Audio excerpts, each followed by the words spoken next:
Hey, welcome back to YT Finance, and today we are going to be talking about Workhorse Stock, specifically some good news for Workhorse Stock pertaining to institutional investors.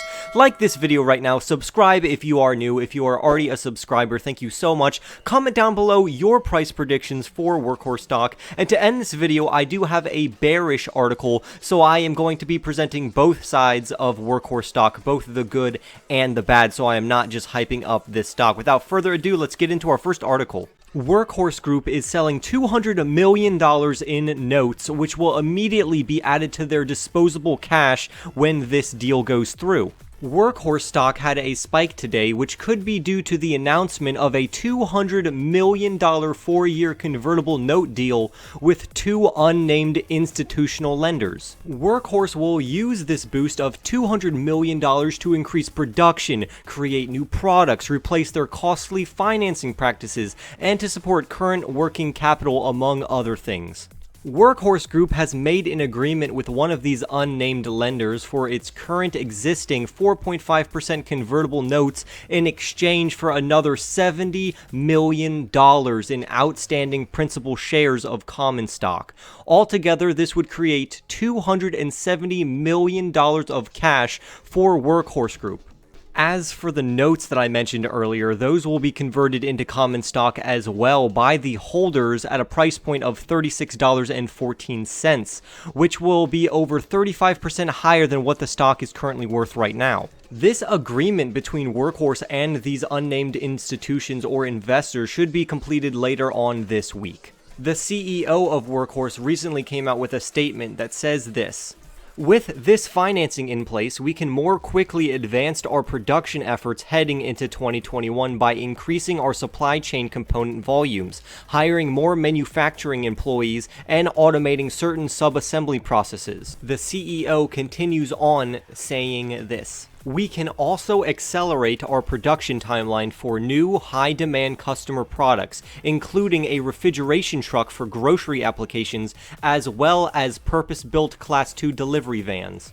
For some reason, this article didn't give me the full quote, so I'm going to go now and jump over to another article so I can finish off this quote. "Allowing us to address one of the fastest growing vehicle markets in the US. These new vehicles within our portfolio of products, along with the expanding operations of our drone business, will help to further solidify our leadership and reach in the last mile EV delivery segment." Now concerning the NPA, which is the note purchase agreement for the $200 million that we talked about earlier, and the exchange agreement for the $70 million, those notes are guaranteed by the company's current and future subsidiaries. The company will be required to hold those notes in escrow until it completes the requirements for collateral. The NPA dictates that the company will enter into an agreement and registration under the 1933 Securities Act, so the shares of common stock are issuable in reference to the notes.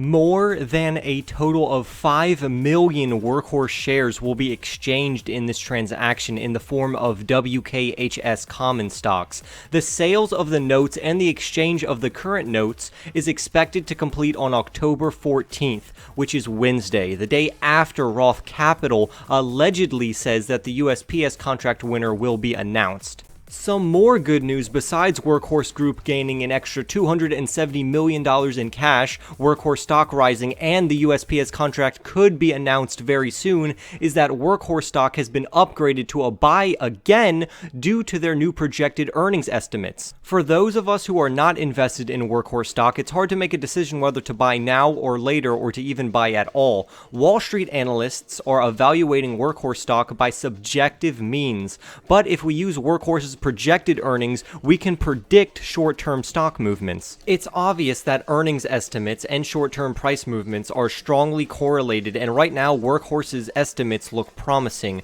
To quote from this article, "An increase or decrease in earnings estimates in their valuation models simply result in higher or lower fair value for a stock, and institutional investors typically buy or sell it. Their transaction of large amounts of shares then leads to price movements for the stock." This is very relevant when talking about Workhorse stock because more than 20% of Workhorse stocks are owned by institutional investors, and because Workhorse has a promising earnings estimate, the stock will likely go up because of it. Not to mention, research shows short-term stock movements are highly correlated with trends in earnings estimates and revisions.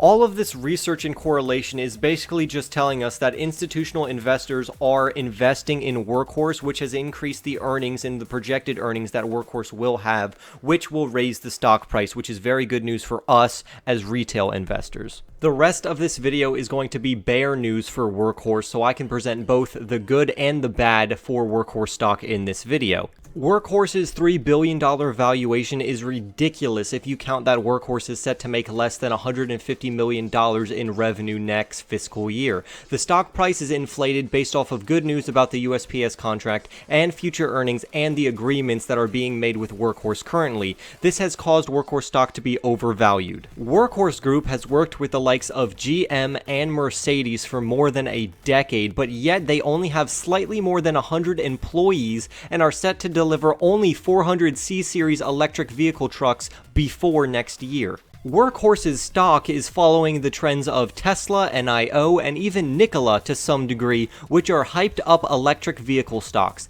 This momentum will reach its pinnacle when the USPS contract winners are announced. For all of you who are typing in the comments right now, just calm down. I have to present both sides of Workhorse stock. We will get through this article together. Workhorse's second quarter is a big talking point because Workhorse Group had a net loss of $131 million, which is over 6 times more than their previous losses from last year, which was only $20 million in the same quarter.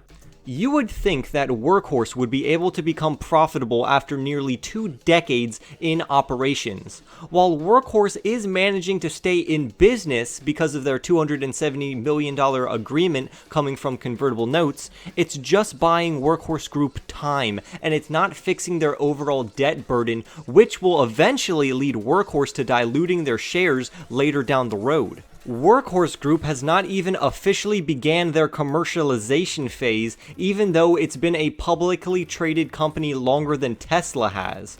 Workhorse has little to no price advantage compared to other legacy car makers who could produce similar cars at or around Workhorse's prices. If Tesla ever decided to join the last mile delivery sector, Workhorse would become a thing of the past. As of right now, there is no guarantee that Workhorse is for sure going to win the USPS contract. Although they have made it to the final stage of the bidding process, they may not be able to win even a portion of the USPS contract. With so much risk and uncertainty associated with Workhorse Group stock, safe investors should shy away from Workhorse stock for now until after they either win the United States Postal Service contract or find a surefire way to climb out of the debt that they have found themselves in.